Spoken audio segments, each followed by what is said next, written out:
मित्रों अभी हमारा जो अध्याय है वो चल रहा है प्रत्यय, और प्रत्यय में अभी हम जो पढ़ रहे हैं वो है कृदंत प्रत्यय।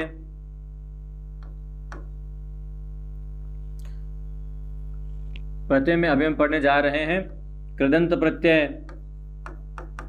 और कृदंत प्रत्यय में 3 भेद हमने पढ़ लिए हैं। आज हम जो चौथा भेद पढ़ने जा रहे हैं वो कौन सा भेद हो रहा है? आगे चौथा भेद भाववाचक तद्धित प्रत्यय, भाववाचक कृदंत प्रत्यय। भाववाचक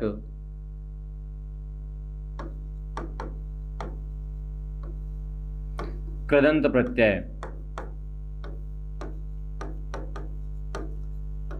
तो मित्रों भाववाचक कृदंत प्रत्यय हम पढ़ने जा रहे हैं। आगे बढ़ने से पहले हमेशा की तरह एक बार आपसे निवेदन करना चाहूंगा मित्रों कि यदि आपने अब तक चाणक्य क्लासेस के ऑनलाइन YouTube चैनल को यदि आपने सब्सक्राइब नहीं किया हो तो आप निश्चित रूप से उस चैनल को सब्सक्राइब कर लीजिएगा और नीचे बेल आइकन को भी दबा लीजिएगा ताकि समय रहते आपको सबसे पहले जो नए अपडेट्स हैं वो प्राप्त होते रहें। और मित्रों वीडियो शुरू से अंत तक जरूर देखिएगा, इससे आपकी कई परीक्षा से संबंधी प्रत्येक अध्याय से संबंधित जो उलझने हैं वो उलझने आपके सुलझने वाली है।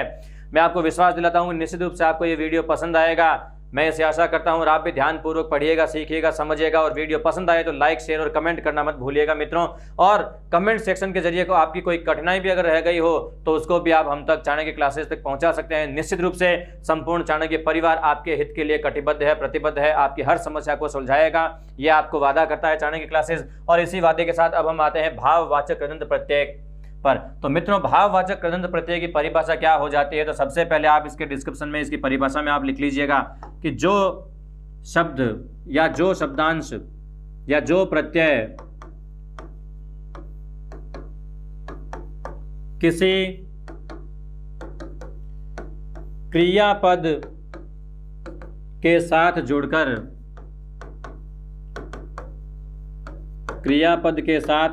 जुड़कर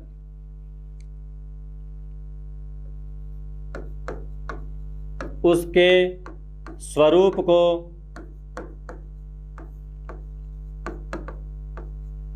स्वरूप को भाव संज्ञक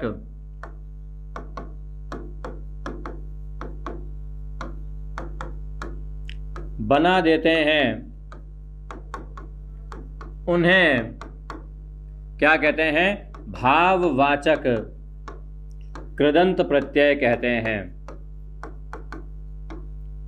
क्या कहते हैं? भाववाचक कृदंत प्रत्यय कहते हैं।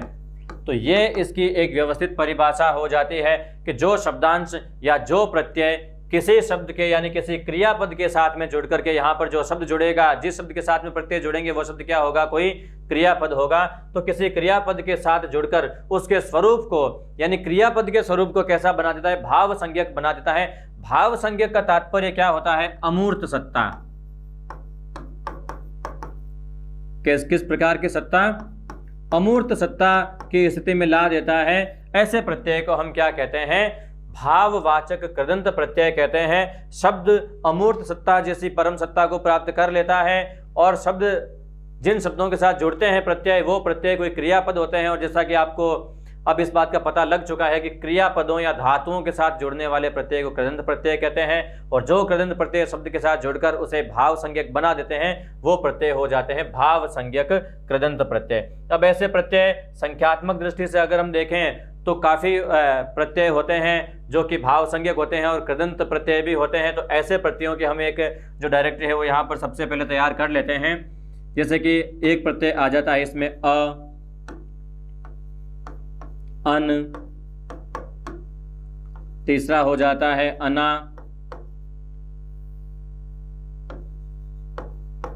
अगला प्रत्यय हो जाता है चौथा आना, पांचवा प्रत्यय हो जाएगा आई, छठा प्रत्यय हो जाएगा आव। तो सबसे पहले हम इन प्रत्ययों के बारे में पढ़ लेते हैं, उसके बाद में हम और भी प्रत्ययों पर चर्चा करेंगे।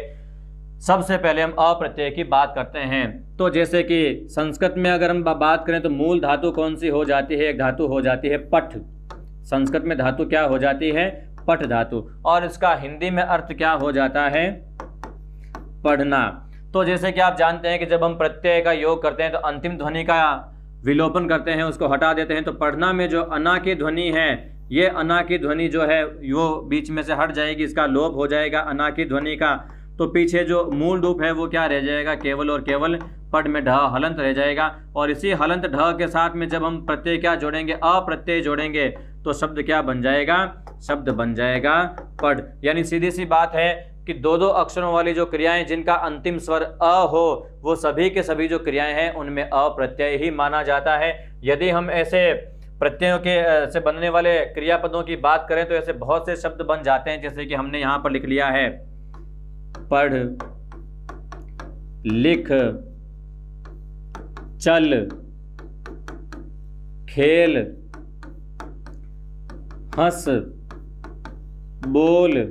तो इस प्रकार के जितने भी उदाहरण होते हैं इन सभी में क्रियापद हैं, कोई न कोई धातु है, और इन सभी के साथ में प्रत्यय कौन सा जुड़ा हुआ है, अप्रत्यय इन सब के साथ में जुड़ा हुआ है। उसके बाद में अगला प्रत्यय आ गया है अन।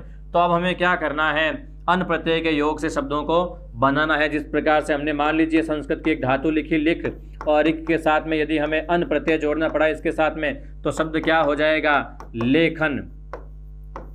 शब्द क्या हो जाएगा, लेखन। इसी प्रकार यदि पठ के साथ में यदि हमने अन प्रत्यय जोड़ दिया तो शब्द क्या हो जाएगा, पठन। तो इसी प्रकार से यहाँ पर बनने वाले शब्द होंगे। तो किस प्रकार से शब्द होंगे, आप उन शब्दों को अच्छी तरह से साथ साथ में लिखते रहिएगा। जैसे मैंने यहाँ लिख दिया लेखन, पठन,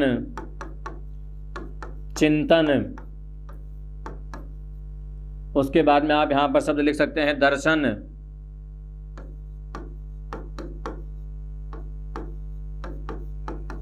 पूजन, सेवन। तो इस प्रकार से जो बनने वाले शब्द हैं इन सभी पदों में प्रत्यय कौन सा हो जाता है, अन प्रत्यय हो जाता है। लिखना प्लस अन के योग से क्या हो जाएगा, लेखन। पढ़ना प्लस अन के योग से क्या हो जाएगा, पठन। संस्कृत में चिंत धातु है, संस्कृत में क्या है, चिंत धातु है, जिसके साथ में अन प्रत्यय जोड़ने से शब्द क्या हो जाता है, चिंतन शब्द हो जाता है। ये अन प्रत्यय जो है अगर हम संस्कृत की दृष्टि से बात करें तो शत्रु प्रत्यय के योग से बनता है। किसके योग से बनता है, संस्कृत में शत्रु प्रत्यय के योग से बनता है यह अन प्रत्यय। तो शब्द क्या हो जाता है, चिंतन शब्द बन जाता है ये। इसी प्रकार से दर्शन में आप देख सकते हैं संस्कृत की दृश्य धातु है।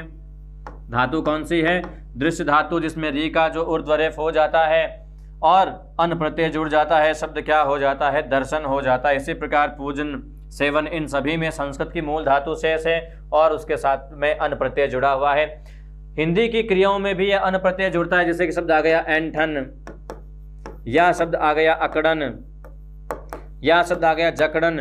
तो इस प्रकार के शब्दों जो हिंदी के अनुसार भी इस प्रत्यय के अंतर्गत आते हैं। अगला जो प्रत्यय लिखा हुआ है अना, अना से बनने वाले सामान्यतः हिंदी में जो क्रियाओं के मूल रूप के रूप में हम जिन शब्दों की पहचान करते हैं उन सभी प्रत्ययों में अना प्रत्यय स्वतः लगा हुआ ही माना जाता है। जैसे कि आपने शब्द लिखा है पढ़ना, तो इसमें प्रत्यय कौन सा जुड़ा हुआ आ गया, अना प्रत्यय इसमें स्वतः जुड़ा हुआ आ गया। इसी प्रकार शब्द हो गया लिखना, इसी प्रकार शब्द आ गया चलना, या फिर शब्द आ गया घूमना, झुकना। तो इस प्रकार के बहुत से और आपको शब्द मिल जाएंगे जिसमें प्रत्यय कौन सा है, अना प्रत्यय लगा हुआ है। सामान्य रूप से हिंदी में हम जिन मूल क्रियाओं की बात करते हैं या जिन शब्दों को हम क्रिया के रूप में जानते हैं, वस्तुतः वे शब्द संज्ञा की दृष्टि से भाववाचक संज्ञा होती है और उनमें अना प्रत्यय जो भाव संज्ञक प्रत्यय है ये साथ में लगा हुआ होता है। क्रियाओं के साथ में अना प्रत्यय लगा है, इसलिए इस प्रकार के शब्द भाव संज्ञक कृदंत प्रत्यय कहलाते हैं। इसी के साथ आगे शब्द बन गया आना। तो आना में भी जैसे पढ़ना का रूप बना वैसे आना प्रत्यय जुड़ेगा, तो अना प्रत्यय से पढ़ना बना तो आना से क्या हो जाएगा, पढ़ाना। क्या रूप बन जाएगा, पढ़ाना। तो इसी प्रकार लिखना से रूप क्या हो जाएगा, लिखाना। सीखना से क्या हो जाएगा, सिखाना। चलना से क्या हो जाएगा, चलाना। बोलना से क्या हो जाएगा, बुलाना। तो इस प्रकार से जो शब्दों के रूप हैं वो रूप यहाँ पर बन जाते हैं। अब हम बात करते हैं आगे प्रत्यय। तो आगे प्रत्यय आया हुआ है आई प्रत्यय, और आई प्रत्यय के योग से जो बनने वाले शब्द हैं, अब जैसे पढ़ना के साथ में आई प्रत्यय जुड़ेगा तो शब्द क्या हो जाएगा? पढ़ाई। लिखना से क्या हो जाएगा? लिखाई। सींचना से क्या हो जाएगा? सिंचाई। घिसना से शब्द क्या हो जाएगा? घिसना से हो जाएगा घिसाई। कूटना से शब्द हो जाएगा कुटाई, और छांटना से शब्द हो जाएगा छंटाई। तो इस प्रकार से आप देख सकते हैं कि आई प्रत्यय के योग से ये शब्द बन चुके हैं। आगे हम बात करते हैं आव प्रत्यय के बारे में। तो आव प्रत्यय के योग से जो बनने वाले शब्द हैं, अगली स्लाइड में हम उन पर बात कर लेते हैं। अगला प्रत्यय हो जाता है आव प्रत्यय। तो आव प्रत्यय के योग से जब शब्द बनेंगे तो किस प्रकार से शब्द बनेंगे मित्रों? तो आप यहां पर ध्यान दीजिए, जैसे पढ़ना क्रिया हमने लिखी है, झुकना क्रिया हमने लिखी है। अब झुकना के साथ में यदि हम आव को जोड़ते हैं तो इसमें जो ना है इस ना का तो लोप हो जाएगा, और आव प्रत्यय के साथ में योग हो जाएगा तो शब्द क्या हो जाएगा? झुकाव हो जाएगा। इसी प्रकार एक शब्द आ गया है टिकना। तो टिकना के साथ में आव प्रत्यय जुड़ेगा तो शब्द क्या हो जाएगा? टिकाव। अच्छा, इसी प्रकार जैसे और शब्द हमने लिख दिया बहना। तो बहना के साथ में यदि आव प्रत्यय जुड़ जाएगा तो शब्द क्या हो जाएगा? निश्चित रूप से बहाव शब्द हो जाएगा। इसी प्रकार हमने एक शब्द लिख दिया यहाँ पर कटना, और कटना के साथ में जब आव प्रत्यय जुड़ेगा तो मित्रों शब्द क्या हो जाएगा? शब्द हो जाएगा कटाव। शब्द क्या हो जाएगा? कटाव। इसी प्रकार से अगर हम कुछ हिंदी की क्रियाओं की बात करें तो जैसे कि हमने शब्द लिख दिया यहाँ पर रीझना। रीझना, इसका हिंदी में अर्थ होता है प्रसन्न होना। किसी पर आसक्त हो जाना को भी रीझना बोलते हैं, और इसके साथ में आव प्रत्यय जुड़ेगा तो शब्द क्या हो जाएगा? रिझाव। एक शब्द हो जाता है सूझना।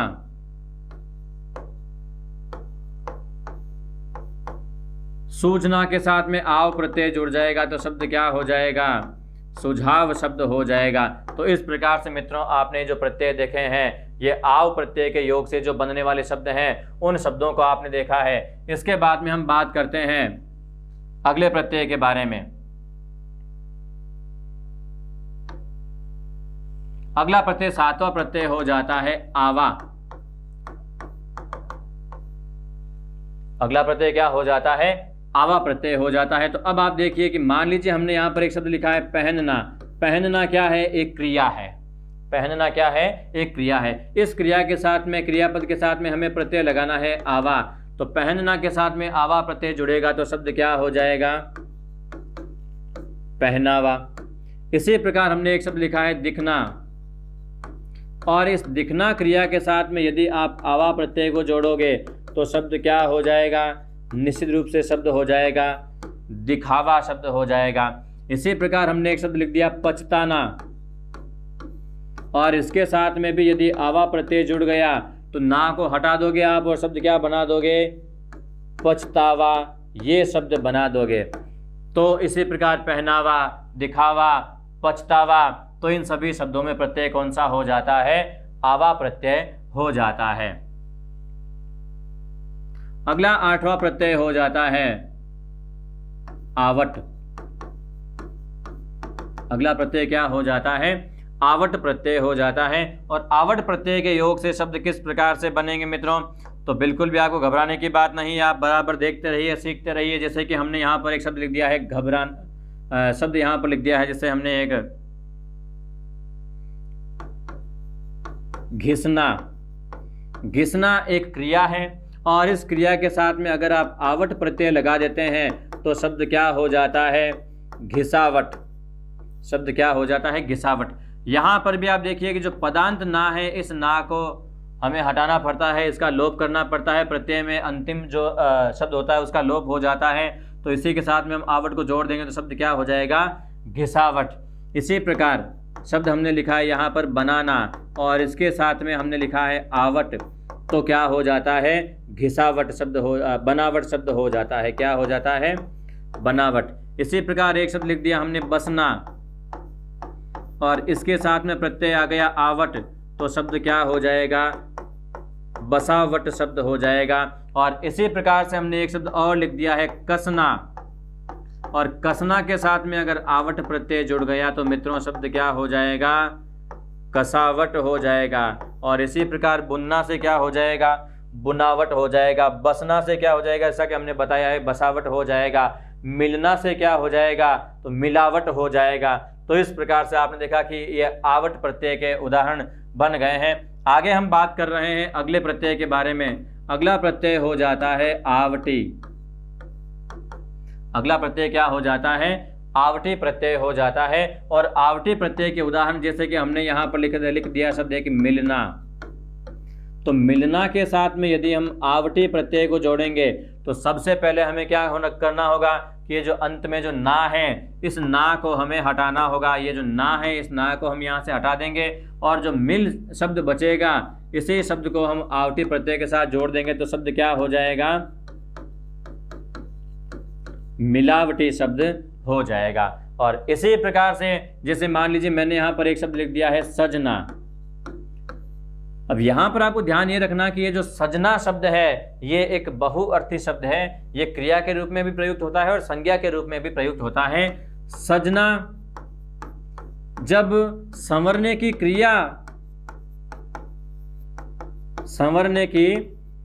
क्रिया के संदर्भ में आता है तो ये शब्द एक क्रिया बन जाता है। लेकिन आपने देखा होगा कि सजना शब्द का एक अर्थ पति या प्रिय या प्रेमी से भी लिया जाता है। तो ऐसे स्थिति में ये जो सजना शब्द है, ये एक संज्ञा बन जाता है। आपको ध्यान रखना है कि यदि आवटी प्रत्यय के साथ में सजावटी शब्द बना है तो उसमें जो आया हुआ शब्द जो सजना है, वो एक क्रिया के रूप में आया है, वो एक संज्ञा के रूप में नहीं आया है। मूल रूप यहाँ पर सजना एक क्रिया के रूप में ही माना जाएगा। इस चीज का आप यहाँ पर थोड़ा सा ध्यान रखिएगा। उदाहरणों की यदि हम बात करें तो सजना के साथ में यदि आवटी प्रत्यय जोड़ दोगे तो मित्रों शब्द क्या हो जाएगा, शब्द हो जाएगा सजावटी। इसी प्रकार से हमने एक शब्द लिख दिया घिसना, और घिसना के साथ में जब आप आवटी प्रत्यय जोड़ दोगे तो मित्रों शब्द क्या हो जाएगा, शब्द हो जाएगा घिसावटी। इसी प्रकार शब्द आ गया बुनना, और इसके साथ में प्रत्यय जुड़ जाएगा आवटी, तो शब्द क्या हो जाएगा, बुनावटी। तो इस प्रकार से ये शब्द हो जाते हैं आवटी प्रत्यय से। अगला हम बात करते हैं 10वें प्रत्यय के बारे में। तो 10वां प्रत्यय हो जाता है, 10वां जो प्रत्यय है वो हो जाता है आहट। कौन सा हो जाता है, आहट। आहट शब्द एक तो पदचाप की ध्वनि को भी क्या कहते हैं, आहट ही कहते हैं। यानी कदम यानी चलने की जो आवाज आती है उसको भी क्या कहते हैं, आहट कहते हैं। इस चीज का भी आप थोड़ा सा ध्यान रखिएगा। लेकिन यहाँ पर उस संदर्भ में, पदचाप की ध्वनि के संदर्भ में हमें आवट शब्द को ग्रहण नहीं करना है। यहाँ पर जो आहट शब्द आया है ये किस संदर्भ में आया है, ये आया है एक प्रत्यय के रूप में। और प्रत्यय के रूप में जब ये शब्द जुड़ेगा तो सामान्यतः आहट प्रत्यय का जो प्रयोग है ज्यादातर अनुकरणात्मक क्रिया के साथ में ज्यादा होता है। जैसे कि मैंने यहाँ पर एक शब्द लिख दिया घबराना। अब इस घबराना क्रिया के साथ में यदि आप आहट प्रत्यय को जोड़ देते हो तो सबसे पहले तो आप क्या देखोगे यहाँ पर कि घबराना में इस पदांत ना को हटाना है और केवल घबरा इसी पद के साथ में आहट जोड़ोगे तो शब्द क्या हो जाएगा, घबराहट शब्द हो जाएगा। शब्द क्या हो जाएगा, घबराहट। इसी प्रकार से आगे एक और शब्द मैंने लिख दिया बौखलाना, और बौखलाना के साथ में यदि आहट शब्द जुड़ गया तो शब्द क्या हो जाएगा, बौखलाहट। क्या शब्द हो जाएगा, बौखलाहट। इसी प्रकार से मुस्कुराना, मुस्कुराना के साथ में यदि प्रत्यय जुड़ गया आहट तो मित्रों शब्द क्या हो जाएगा, शब्द हो जाएगा मुस्कुराहट। शब्द क्या हो जाएगा? मुस्कुराहट शब्द हो जाएगा।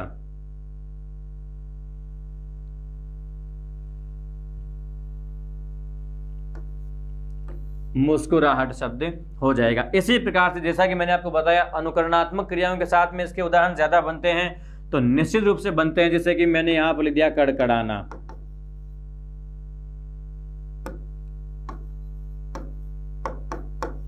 कड़कड़ाना, कड़कड़ाना निश्चित रूप से हिंदी की कोई क्रिया नहीं है। यह शब्दों या ध्वनियों के अनुकरण या शब्दों या ध्वनियों की आवृत्ति से बनी हुई क्रिया है। कड़कड़ाना के साथ में यदि आप शब्द लगा देते हैं, प्रत्यय जोड़ देते हैं आहट, तो शब्द क्या हो जाता है? कड़कड़ाहट।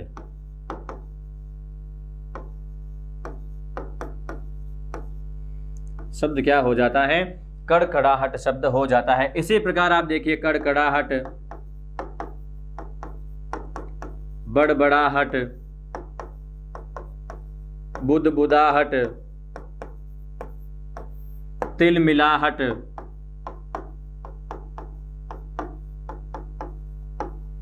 इसी प्रकार एक शब्द और बन जाएगा झिलमिलाहट।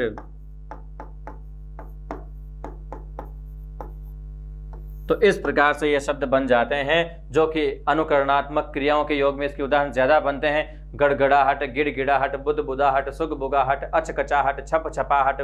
तो ऐसे बहुत से उदाहरण जो हैं वो अनुकरणात्मक क्रिया के साथ में बन जाते हैं। अनुकरणात्मक क्रिया के बारे में पढ़ने के लिए आप क्रिया अध्याय के आने का इंतजार कीजिएगा। वहां पर विस्तार से आपको इन तमाम क्रियाओं के बारे में भी आपको परिचित करवाया जाएगा अच्छी तरह से। अभी हम प्रत्यय पढ़ रहे हैं, तो हम प्रत्यय पर ही अपना पूरा कंसंट्रेशन करते हैं। अगला जो प्रत्यय आ जाता है, अगला प्रत्यय आ जाता है अत। और अत प्रत्यय के योग से जो बनने वाले शब्द हैं, जैसे कि मैंने यहां पर एक शब्द लिख दिया है बेचना, और बेचना के साथ में हमें प्रत्यय जोड़ना है अत। तो अब मैं क्या करूंगा, यहां पर जो पदांत ना है इसको हटा दूंगा। ध्यान रखना कि प्रत्यय में सामान्यतः संधि नहीं होती है। जो ये स्वर है, ये स्वर इसी रूप में यहां पर जुड़ जाता है, तो शब्द क्या हो जाता है? बेचत। शब्द क्या हो जाता है? बेचना के साथ में अत प्रत्यय जुड़ेगा तो शब्द क्या हो जाएगा? बेचत। इसी प्रकार लिखना के साथ में अत प्रत्यय जुड़ेगा तो शब्द क्या हो जाएगा? लिखत। कहना के साथ में अत प्रत्यय जुड़ेगा तो शब्द क्या हो जाएगा? कहत। और इसी प्रकार सुनना क्रिया के साथ में अत प्रत्यय जुड़ गया तो शब्द क्या हो जाएगा? सुनत हो जाएगा। बाँचना से बाँचत हो जाएगा, रीझना से रीझत हो जाएगा। तो इस प्रकार अत प्रत्यय के योग से शब्द बन जाते हैं बेचत, लिखत, कहत, सुनत, बोलत, चलत।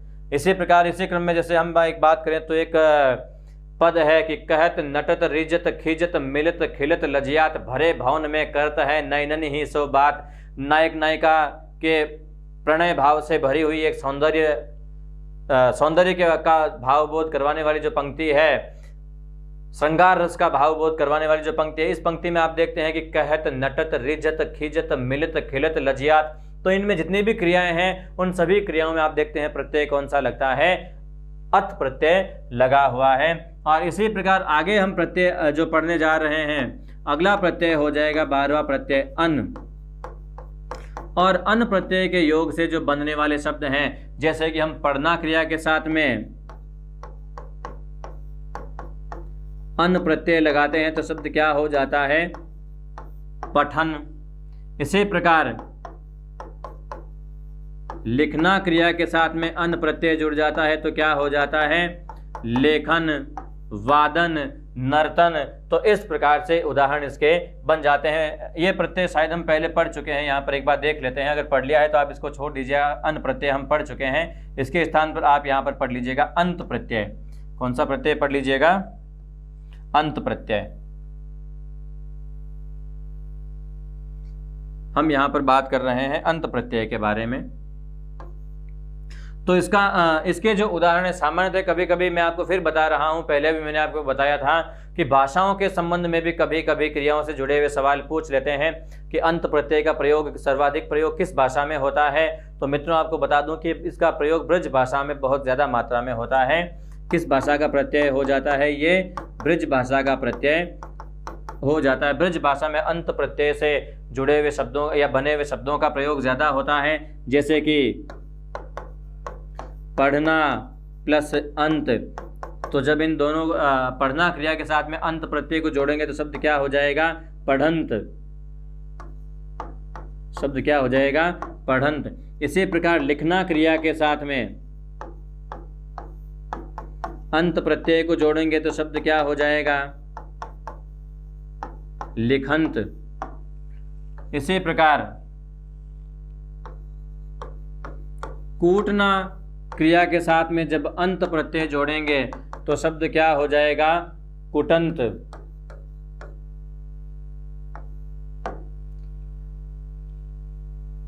तो इस प्रकार आप देख सकते हैं कि हंसना क्रिया एक और हमने लिख दी है, और इसके साथ में अंत प्रत्यय का प्रयोग करेंगे तो शब्द क्या हो जाएगा?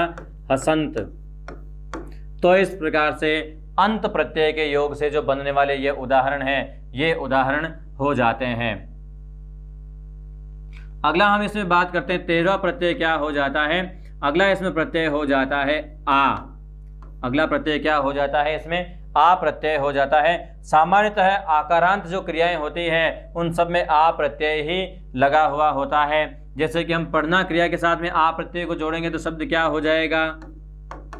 पढ़ा। लिखना से क्या हो जाएगा? लिखा। सीखना से क्या हो जाएगा? सीखा। चलना से क्या रूप हो जाएगा? चला। बोलना से क्या हो जाएगा? बोला। कहना से क्या हो जाएगा? कहा। उड़ना से क्या हो जाएगा? उड़ा। तो इस प्रकार दो दो अक्षरों वाली जो क्रियाएं हैं, ये क्रियाएं इसके अंतर्गत आ जाती है। तीन तीन वर्णों वाली भी क्रियाएं आ जाती है, जैसे कि उबला, उबला, मचला। तो इस प्रकार से शब्द बन जाते हैं ये आ प्रत्यय के योग से। 14वां प्रत्यय क्या हो जाएगा? आप। कुछ ऐसे प्रत्यय होते हैं जिन पर बहुत सीमित मात्रा में उदाहरण बनते हैं, गिने चुने उदाहरण बनते हैं। आप भी एक इसी प्रकार का प्रत्यय है। आगे आने वाले कुछ और भी प्रत्यय ऐसे होंगे जिनमें उदाहरण संख्या की दृष्टि से अगर हम बात करें तो बहुत ही कम और बहुत ही सीमित संख्या में उदाहरण बनते हैं। मगर मित्रों, अगर किसी प्रत्यय से एक शब्द भी यदि बनता है तो वो भी प्रत्यय हमारे लिए बहुत महत्वपूर्ण हो जाता है, क्योंकि हम देखते हैं कि अक्सर परीक्षाओं में ऐसे प्रत्ययों के विषय में सवाल ज्यादा आते हैं जिन प्रत्ययों पर कम से कम प्रश्न बनते हैं, कम से कम शब्द बनते हैं। तो इस प्रकार के जो कम शब्द संख्या वाले जो प्रत्यय हैं वो भी पर्याप्त मात्रा में परीक्षाओं में पूछे जाते हैं। जैसे कि आप एक इसी प्रकार का प्रत्यय है। तो आप देखोगे कि मिलना क्रिया के साथ में यदि हम आप प्रत्यय को जोड़ते हैं तो शब्द क्या हो जाता है? मिलाप। मिलाप शब्द में प्रत्यय कौन सा हो जाता है? आप प्रत्यय हो जाता है। तो इस प्रकार से इस पर यह एक ही शब्द बनता है। आगे आने वाले कुछ और प्रत्यय ऐसे ही होंगे जिन पर एक एक दो दो शब्द ही बन रहे हैं। तो इसमें एक प्रत्यय आ गया आप। अगला हम बात करते हैं 15वें प्रत्यय के बारे में। तो 15वां प्रत्यय से मैंने यहां लिख दिया ओरा। तो ओरा प्रत्यय है। इसके योग से जो बनने वाले शब्द हैं वो किस प्रकार से बनेंगे? जैसे कि मैंने यहां पर एक शब्द लिख दिया है चाटना। इसके साथ में जब आप ओरा प्रत्यय को जोड़ोगे तो शब्द क्या हो जाएगा? चटोरा शब्द हो जाएगा। तो चटोरा में ओरा प्रत्यय है, चाटना मूल क्रिया है। अब इसी प्रकार से आप कभी कभी ये समझ लेते होंगे कि कटोरा भी इसी प्रकार का उदाहरण है। तो आपको बता दूं कि कटोरा इस प्रकार का उदाहरण नहीं है। आपके ये कह सकते हो कि काटना क्रिया के साथ में ओरा प्रत्यय लगा के कटोरा बना देते हैं, ऐसा नहीं है। कटोरा जो शब्द है वो एक रूढ़ शब्द है। किस प्रकार का शब्द है? रूढ़ शब्द। और रूढ़ शब्दों के प्रायः खंड नहीं होते हैं। इस बात का भी आप साथ में ध्यान रखें। शब्दों की प्रकृति के बारे में भी आप थोड़ा सा जागरूक रहें। इसी प्रकार से आगे हम एक और प्रत्यय की बात करते हैं। ये प्रत्यय हो जाता है ओढ़। प्रत्यय क्या हो जाता है? ओढ़। और आप जानोगे कि इस प्रत्यय पर भी केवल एक ही शब्द बनता है। जैसे मैंने यहां पर शब्द लिख दिया है हंसना। हंसना क्रिया के साथ में जब हम ओढ़ प्रत्यय को जोड़ते हैं तो शब्द क्या हो जाता है? शब्द हो जाता है हंसोड़। शब्द क्या हो जाता है? हंसोड़। तो इस प्रकार से ओढ़ प्रत्यय के योग से भी एक शब्द बन जाता है। अगला जो हम प्रत्यय पढ़ने जा रहे हैं वो प्रत्यय हो जाता है ओढ़ा।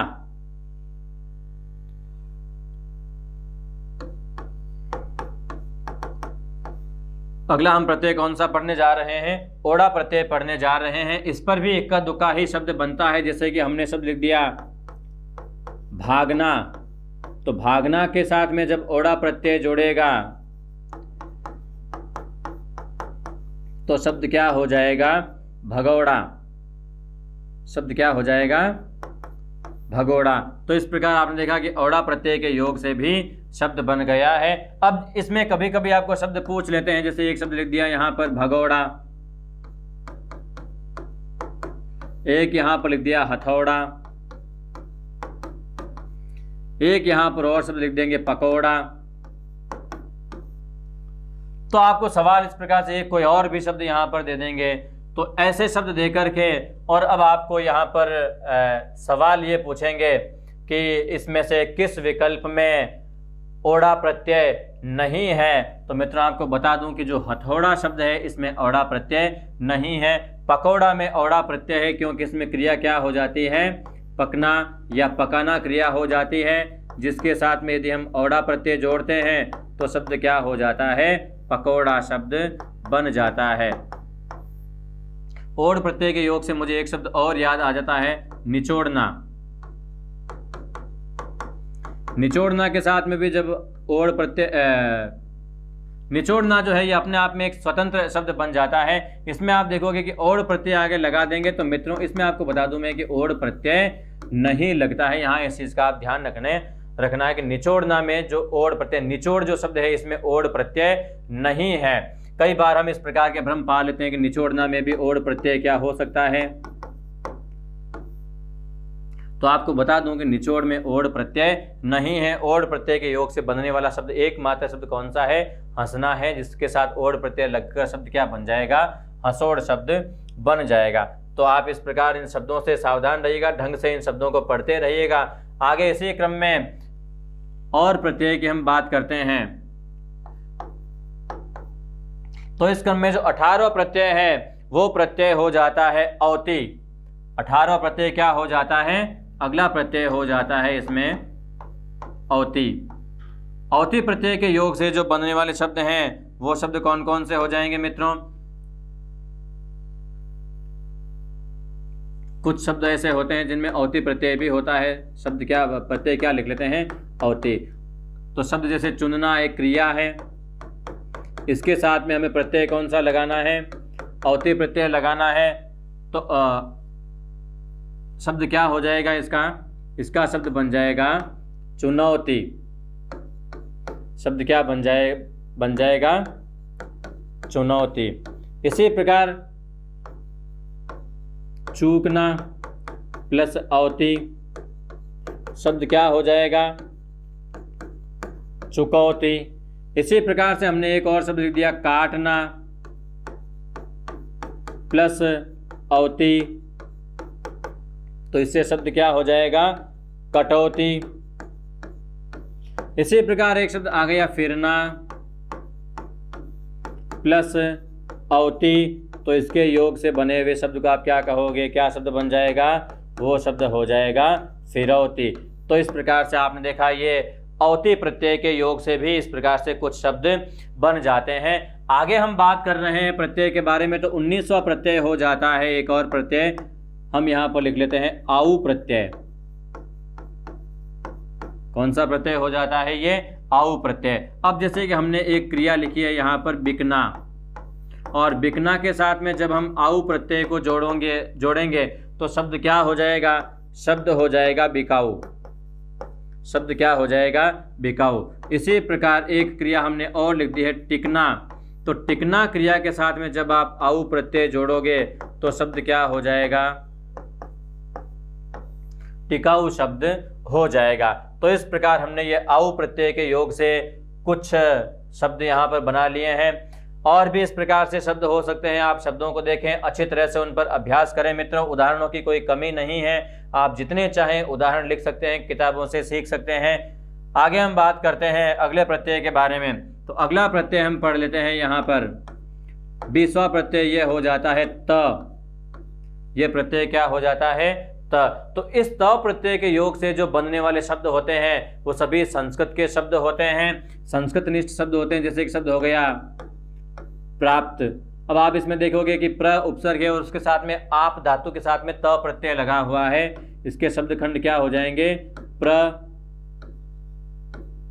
प्लस आप प्लस त के योग से ये शब्द क्या बन गया है, प्राप्त। इसी प्रकार एक शब्द बन जाता है भूत।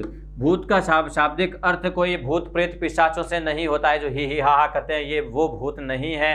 जो भूत हम समझते हैं अपने मन में या अपने भय के लिए हमने जिसको भूत बना रखा है, ये वो भूत नहीं है। इस भूत का मतलब होता है बीता हुआ, यानी इसमें जो मूल क्रिया है वो क्रिया है संस्कृत की भू क्रिया, जिसका अर्थ क्या होता है, होना। और इसके साथ में जब त प्रत्यय जुड़ जाता है तो इसका रूप क्या बन जाता है, भूत इसका रूप बन जाता है, जिसका अर्थ क्या हो जाता है, जो हो चुका है, जो हो चुका है। तो आप देखते हैं यहाँ पर भी जो संस्कृत की भू धातु है और इसके साथ में त प्रत्यय जुड़ा हुआ है, शब्द क्या हो गया, भूत। हिंदी में ये त प्रत्यय है, संस्कृत के हिसाब से अगर इसको देखें तो ये त प्रत्यय के तुल्य बैठता है। तो इस प्रकार आगे भी हम कुछ और प्रत्ययों की बात कर रहे हैं, जिसमें 21वां प्रत्यय हम लिख लेते हैं, न प्रत्यय। क्या प्रत्यय लिख लेते हैं, 21वां प्रत्यय न प्रत्यय। कुछ शब्द इसके योग से भी बनते हैं, जैसे कि संस्कृत में एक धातु होती है प्रच्छ धातु, और प्रच्छ धातु के साथ में यदि न प्रत्यय जुड़ेगा तो शब्द क्या बन जाएगा, शब्द बन जाएगा प्रश्न। शब्द क्या बन जाएगा, प्रश्न। अब आपको पूछ ले कि प्रश्न शब्द में मूल शब्द क्या है, तो इसमें मूल शब्द प्रच्छ धातु है, जिसके साथ में संस्कृत का नंग प्रत्यय जुड़ करके शब्द क्या बना है, प्रश्न शब्द बना है। इसी प्रकार से भज प्लस न प्रत्यय के योग से जो शब्द बनेगा वो शब्द क्या हो जाएगा, वो शब्द हो जाएगा भग्न। वो शब्द क्या हो जाएगा, भग्न। तो प्रश्न, भग्न, मग्न, एक शब्द और क्या हो जाता है, अगर मैं ऐसे ही शब्दों की ओर बात करूं तो शब्द हो जाता है मग्न। तो ऐसे जो शब्द होते हैं इन सभी शब्दों में प्रत्यय कौन सा हो जाता है, न प्रत्यय हो जाता है। आगे हम बात करते हैं 22वें प्रत्यय के बारे में। तो 22वां जो प्रत्यय है, 22वां प्रत्यय हम पढ़ लेते हैं ती प्रत्यय। ती प्रत्यय के योग से भी जो शब्द बनते हैं वो भी संस्कृत निष्ठ शब्द ही बनते हैं। जैसे कि शब्द हो जाएगा प्राप्ति, आहुति, आकृति। तो इस प्रकार के जो शब्द हैं इन सभी शब्दों में प्रत्यय कौन सा है, ती प्रत्यय है। प्र प्लस आप प्रत्यय के योग से बना हुआ शब्द है, प्र प्लस आप प्रत्यय के योग से ती प्रत्यय जुड़ा तो शब्द क्या हो गया, प्राप्ति। इसी प्रकार आ प्लस संस्कृत के अनुसार भय प्लस ती प्रत्यय के योग से शब्द क्या बन गया है, आहुति शब्द बन गया है। इसी प्रकार आ प्लस क्री धातु के योग में ती प्रत्यय जुड़ने से शब्द क्या हो गया है, आकृति शब्द बन गया है। तो इस प्रकार से ये ती प्रत्यय के उदाहरण हमने देखे हैं। आगे हम बात करते हैं अगले प्रत्यय के बारे में। तो 23वां जो प्रत्यय हो जाता है वो प्रत्यय हो जाता है अनीय प्रत्यय। कौन सा प्रत्यय हो जाता है, अनीय प्रत्यय हो जाता है। अनीय प्रत्यय भी संस्कृत का ही प्रत्यय है और इससे बनने वाले बहुत से शब्द हिंदी भाषा में प्रयुक्त होते हैं। जैसे कि हमने यहाँ पर बात की है पढ़ना, तो पढ़ना क्रिया के साथ में जब अनीय प्रत्यय जुड़ेगा तो मित्रों शब्द क्या हो जाएगा, शब्द हो जाएगा पठनीय। इसी प्रकार से लिखना क्रिया के साथ में जब अनीय प्रत्यय को जोड़ेंगे तो शब्द क्या हो जाएगा? लेखनीय। जब संस्कृत की श्रव धातु के साथ में अनीय प्रत्यय जुड़ेगा, जिसका अर्थ होता है सुनना, श्रव का अर्थ क्या होता है? सुनना, तो शब्द क्या हो जाएगा? श्रवणीय। और इसी प्रकार संस्कृत की क्री धातु के साथ में यदि अनीय प्रत्यय जुड़ेगा तो शब्द क्या हो जाएगा? निश्चित रूप से शब्द बन जाएगा करणीय।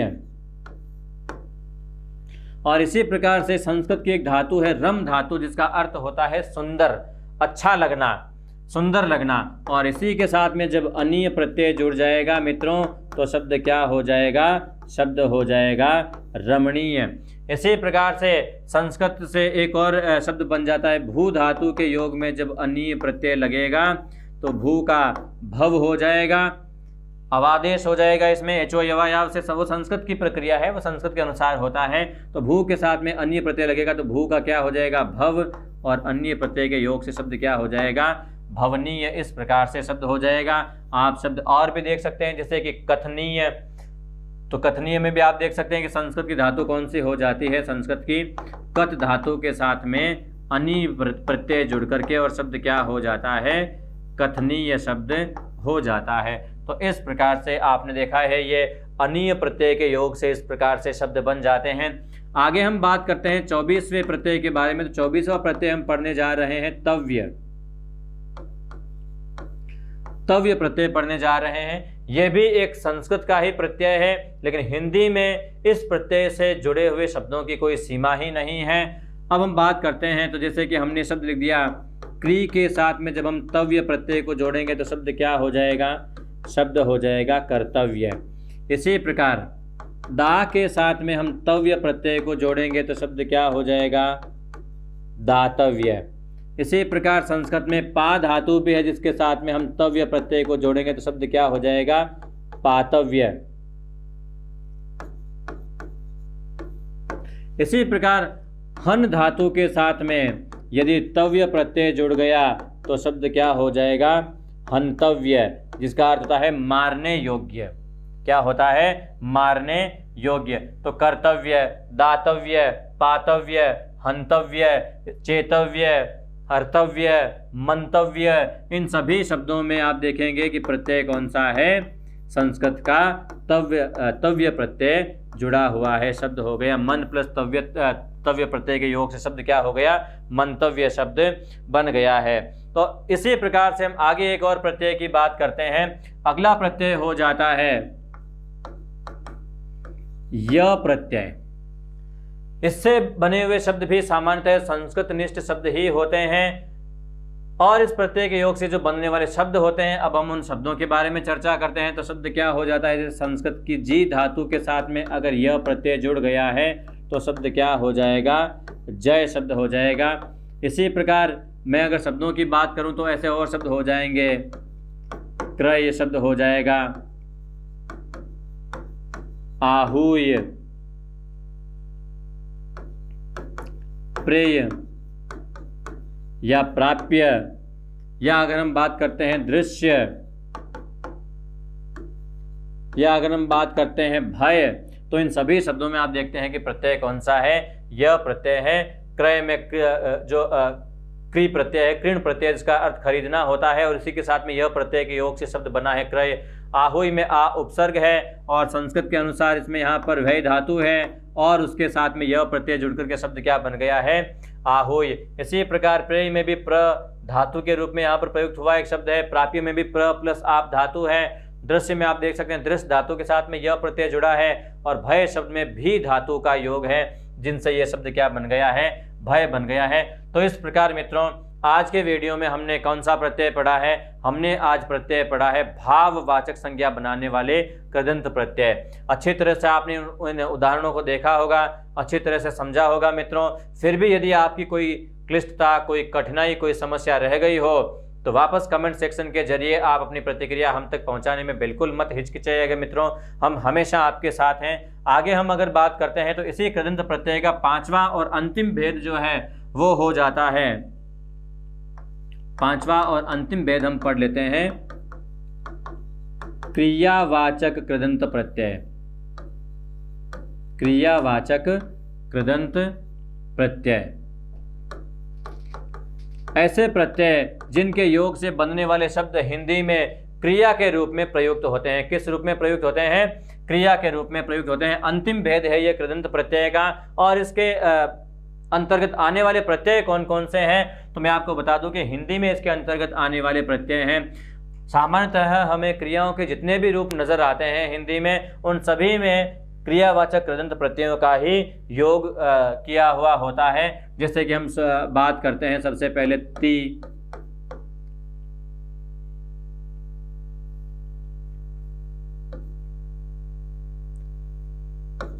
ता, ते। तो आपने देखा होगा कि ता, ते, ती ये पुल्लिंग, स्त्रीलिंग और बहुवचन के रूप में आने वाले ती जो है स्त्रीलिंग क्रियाओं का निर्माण करने वाला प्रत्यय है। जैसे कि आप यहाँ इसके अंतर्गत आने वाले शब्द लिख सकते हैं, पढ़ती, पढ़ती, लिखती, चलती,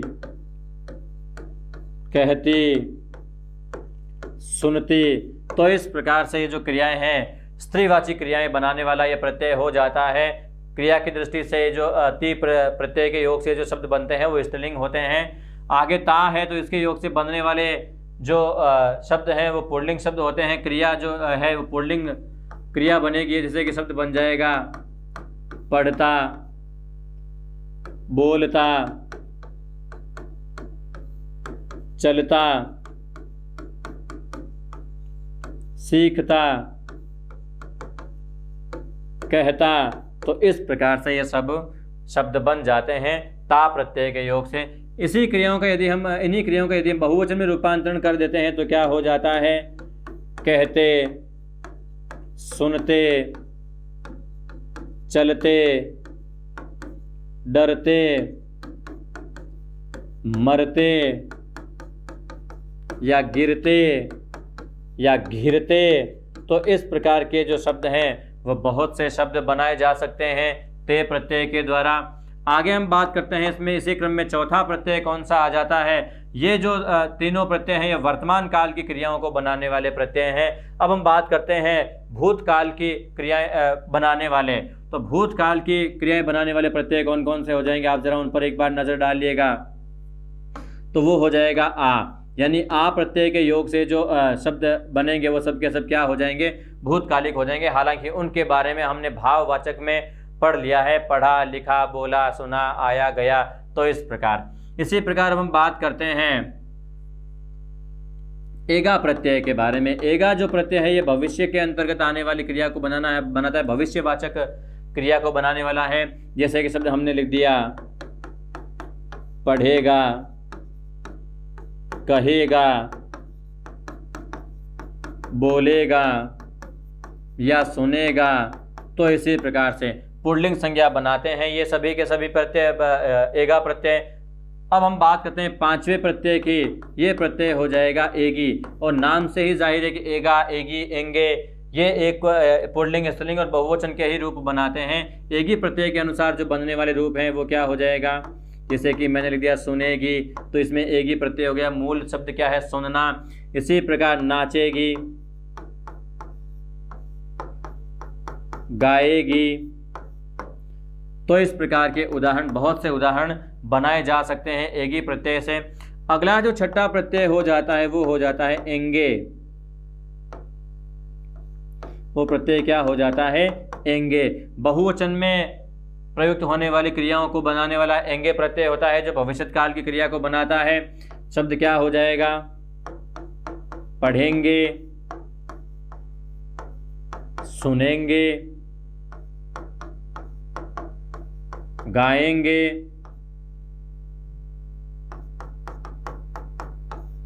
नाचेंगे। तो इस प्रकार के जो बनने वाले प्रत्यय हैं, जो बनने वाले शब्द हैं वो एंगे प्रत्यय के योग से इस प्रकार से बन जाते हैं। आगे हम और ऐसे प्रत्ययों की श्रृंखला की बात करते हैं तो एक प्रत्यय आ जाता है कर या के या करके। इनमें से किसी भी एक प्रत्यय का प्रयोग आप कर सकते हैं। जैसे कि मैंने शब्द बना दिया यहाँ पर पढ़कर, या मैंने शब्द बना दिया सुनकर, या शब्द मैंने बना दिया चलकर, कहकर, बोलकर, भागकर, दौड़कर। तो यहाँ पर कर भी लगा सकते हैं, के भी लगा सकते हैं, करके भी लगा सकते हैं, पढ़ करके, सुन करके, चल करके, बोल करके। इस प्रकार से भी आप इसके रूप बना सकते हैं। पढ़ के, चल के, सुन के, कह के, इस प्रकार से भी आप इनके रूप बना सकते हैं। आगे इसमें जो 8वां प्रत्यय आ जाता है वो प्रत्यय हो जाता है हुआ।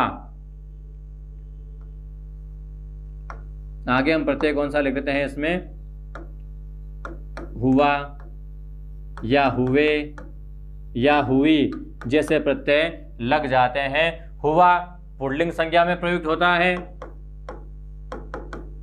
लिंग की दृष्टि से पुल्लिंग संज्ञा हुए ये बहुवचन में प्रयुक्त होने वाला है, और हुई जो ये क्रिया है ये स्त्रीलिंग संज्ञाओं में प्रयुक्त होने वाली है। अब इनके रूप अगर आप बनाते हैं तो क्या हो जाएगा? कहता हुआ, ये जो रूप बना है ये किस में बना है? पुल्लिंग में बना है। इसी प्रकार अगर मैं इसी का स्त्रीलिंग में रूपांतरण कर दूं तो क्या हो जाएगा? कहती हुई, ये इसी का स्त्रीलिंग रूप हो गया। और इसी प्रकार कहते हुए, तो यहां पर ये जो रूप है आप देखते हैं कि ये रूप यहां पर बहुवचन के अंतर्गत बन गया है। तो इस प्रकार हुआ, हुई, हुए ये भी क्रियावाचक कृदंत प्रत्यय ही है। तो मित्रों इस प्रकार हमने कृदंत प्रत्यय के जो 5 भेद है उन 5 भेदों को अच्छी तरह से पढ़ लिया है। निश्चित रूप से आपने भी अच्छी तरह से बहुत कुछ सीखा और समझा होगा इन प्रत्ययों से। अगले वीडियो में हम तद्धित प्रत्यय के बारे में चर्चा करेंगे। जाने से पहले एक बार और फिर से कह दूं, मैं आपको मित्रों के चाणक्य क्लासेस के YouTube चैनल को आप जरूर सब्सक्राइब कीजिएगा। डिस्क्रिप्शन में एंड्रॉइड ऐप का लिंक दिया हुआ है जहां से आप एंड्रॉइड एप्लीकेशन भी डाउनलोड कर सकते हैं, जिसके जरिए आपको सारे के सारे जो कोर्स हैं वो व्यवस्थित रूप से उपलब्ध हो जाएंगे। मित्रों वीडियो अगर आपको पसंद आई हो तो लाइक, शेयर और कमेंट जरूर करें। और आपकी कोई विषयगत परेशानी भी अगर रह गई हो तो मैं हर बार आपसे कहता हूं कि कमेंट सेक्शन के जरिए आप अपनी जो प्रतिक्रिया है, जो आपकी परेशानी है वो आप हम तक पहुंचा सकते हैं। निश्चित रूप से चाणक्य क्लासेस आपकी परीक्षा से जुड़ी हुई हर परेशानी को सुलझाने के लिए प्रतिबद्ध है, कटिबद्ध है। इसी के साथ मित्रों मैं अपनी वाणी को विराम देता हूं। धन्यवाद।